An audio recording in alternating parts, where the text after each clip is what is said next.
Please welcome Debbie Peterson.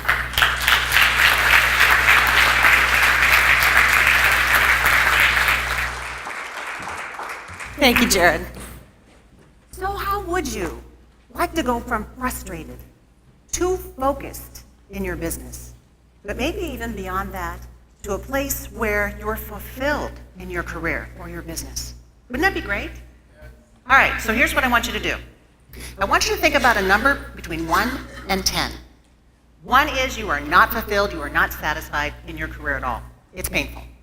10 is you are totally fulfilled and satisfied in your career. It's utopia every day. Now, you're not a 1, you're not a 10. You're somewhere in between. So think of that number that pops into your head. Don't change it, judge it. But here's why it's important. Because if you're on the lower end of that spectrum, and you're not fulfilled or focused in your career, then it makes it harder for you to show up in your career and achieve what it is that you want. It makes it difficult. It's like it takes every bit of mental and emotional energy that you have to do so. It's hard. So let's start making it a little bit easier. It's not just what you do, but how you think about it too. Now, in order for us to step up in our careers the way that we want to, we need to have this attitude or this mindset that we're willing to step up. And when you're willing to step up, when you have that mindset, you have clarity of direction. You say yes more often, but to the right opportunities, for the right reasons. You say no more often to the ones that don't fit. You are willing to step out of your comfort zone. You are willing to think different thoughts, to have different outcomes. But there are obstacles to this mental clarity. Ourselves. We hold ourselves back with the way that we think. It was 2003, and I was so stuck, frustrated, just miserable in my entire life, but mostly my career was driving it. I was not happy. I was not fulfilled. I was teetering on depression. I would have heart palpitations, and my heart would thud in my chest, and then it would skitter around in my throat. My left hand would go numb, and I remember shaking my fingers trying to get them to wake up, but they wouldn't. And every night, I'd be awake for hours, and my mind would just race. That's when I knew that something had to change. And so, I go to the doctor. And the doctor says to me, well, Deb, your heart is fine, which was a relief, but you are producing stress, and it is manifesting in your body physically. We've got to figure this out. Because by the age of 40, I am on high blood pressure medicine, I'm on migraine medicine, and now I'm on an anti-anxiety medicine. So I am officially one mad, miserable, and now medicated woman. Eddie, my husband. But it was about that time that I started to get clarity. Clarity on how I was holding myself back with the way that I was thinking. Because it's not just what you do, but what you think about too. And I went to a seminar, and I went to workshops, and I read scores of books, and I started piecing together a way forward for me. And it was at that time that I discovered the most exciting piece of news was that this 6 inches that we have between our own 2 ears is the biggest tool that we will ever have to be able to step up and achieve what we want in our career or any other area of our life.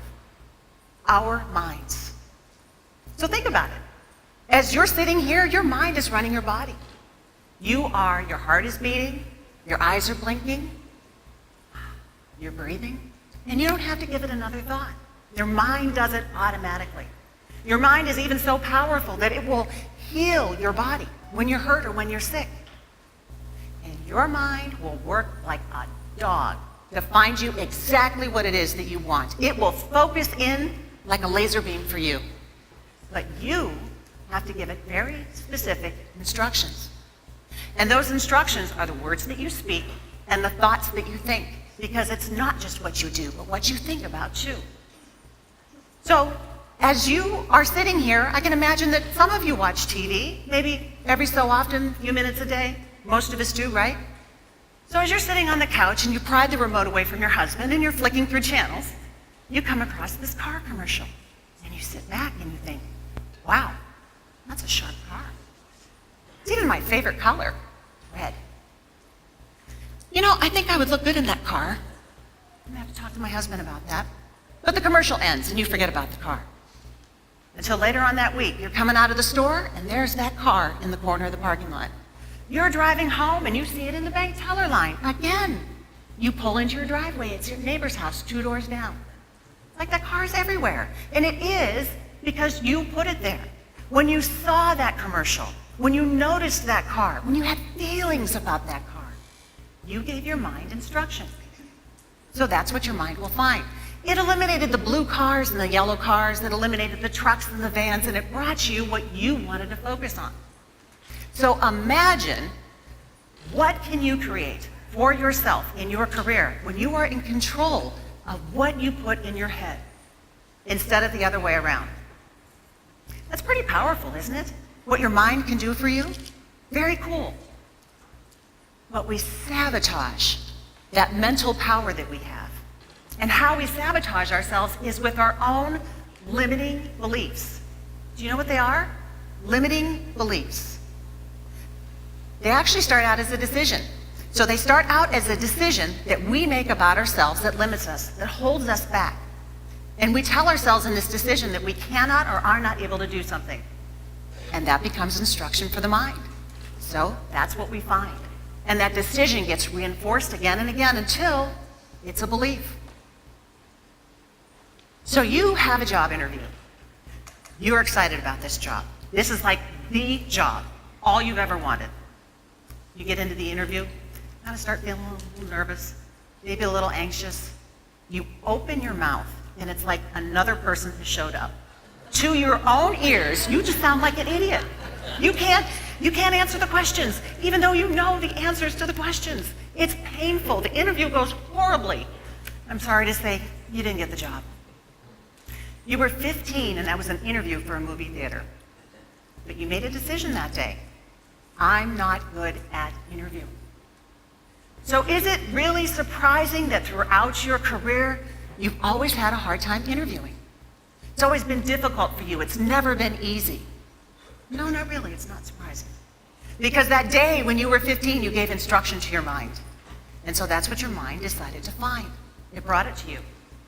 Until it became a belief, but one that held you back. Limiting beliefs are obstacles that we create ourselves. They are the lies that we tell ourselves. And as long as you allow them to continue, you allow them to define you. So if you want to get out from under this limited thinking, you've got to be willing to do 3 things. On your table is a sticker. You need to be able to catch it, challenge it, and change it. Anytime you catch yourself having a limited thought, limited behavior, holding yourself back, and you become aware of it, that's huge. Just doing that is a win. You catch it. Next, you've got to challenge this belief. How do you know it to be true?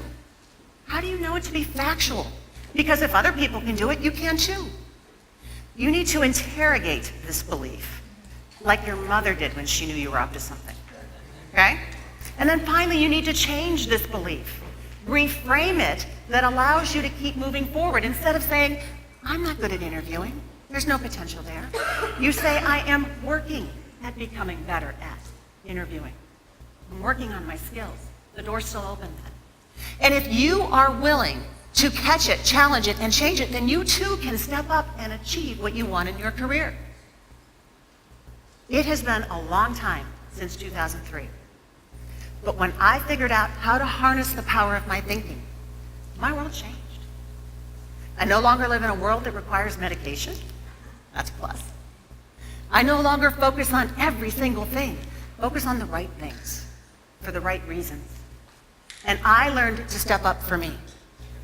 And I want you to be able to step up and achieve what you want for you because you are in a unique place. You have a unique opportunity to provide value for you, to provide value for your company or your organization, or to provide value for your industry. Because guess what? Your industry needs you. But remember, It's not just what you do, it's how you think about it too.